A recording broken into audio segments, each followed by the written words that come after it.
পাঁচ দফায় ভোট হয়েছে। আমি দক্ষিণ 24 পরগনার মানুষের কাছে অনুমতি নিয়ে গেছিলাম যে আপনারা আমাকে অনুমতি দিন বাকি 41টা লোকসভায়, যাতে আমি এদের রফা দফা করে আসতে পারি। এই 4টে লোকসভা কেন্দ্র আপনারা আপনাদের দায়িত্বে রাখুন। মানুষ কথা দিয়েছিল। আজকে দক্ষিণ 24 পরগনায় আমি ঢুকে গেছি। আগামী 7 দিন এই মাটিতে থাকবো। যে বুথে যেতে বলবেন যাব, যেখানে পৌঁছাতে বলবেন পৌঁছাবো। কাঁধে কাঁধ মিলিয়ে লড়াই করব, বাংলা বিরোধীদের উৎখাত করতে লড়াই করব। বসে পড়ো, বসে পড়ো, বসে পড়ো। প্রথম দফায়, দ্বিতীয় দফায়, তৃতীয় দফায়, চতুর্থ দফায় আর পঞ্চম দফায় ভোট হয়েছে।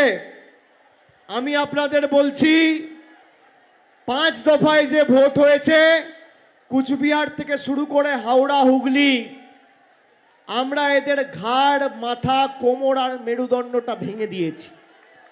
ষষ্ঠম দফায় আগামী পরশুদিন ভোট। ষষ্ঠম দফায় আগামী পরশুদিন ভোট। মেদিনীপুরের মানুষ আর জঙ্গলমহলের মানুষ ভোট দেবে। এদের হাঁটু আর পাটা ভাঙবে। আর 1 তারিখ আমরা রয়েছি, এদের হাত আর কনুইটা ভাঙবো। 3 লাখ আর 4 লাখ ভোটে এদের হারাবো। ডায়মন্ড হারবারে আমি রয়েছি,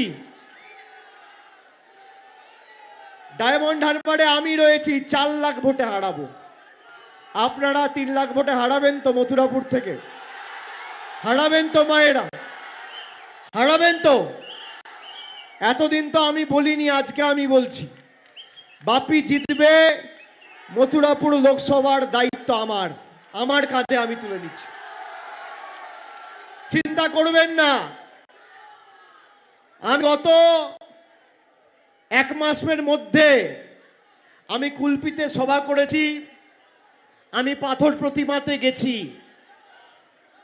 আমি যেভাবে মানুষের সমর্থন লক্ষ্য করেছি সর্বত্র, তৃণমূল কংগ্রেস আগামী দিন জিতছে, এ নিয়ে কোনো সন্দেহ নেই। আপনারা দেখেছেন কিভাবে বিজেপি আপনাদের বঞ্চিত করে রেখেছে। এমনকি গতকাল হাইকোর্টের অর্ডারে আপনাদের যে ওবিসি রিজার্ভেশন, বিচার ব্যবস্থার একাংশকে কাজে লাগিয়ে ভারতীয় জনতা পার্টি আপনাদের থেকে সেই স্বীকৃতি কেড়ে নিতে চেয়েছে। মমতা ব্যানার্জি বলেছে কাটতে দেবো না। যতদিন আমরা এই মাটিতে আছি, আমরা বৈষম্যের রাজনীতি করতে দেব না, আমরা বিভাজনের রাজনীতি করতে দেব না, আমরা বিচ্ছিন্নতাবাদের রাজনীতির প্রশ্রয় দেব না। বৈচিত্র্যে একতাই আমাদের মূল মন্ত্র। নানা ভাষা, নানা মত, নানা পরিধান, বিবিধের মাঝে দেখো মিলন মহান।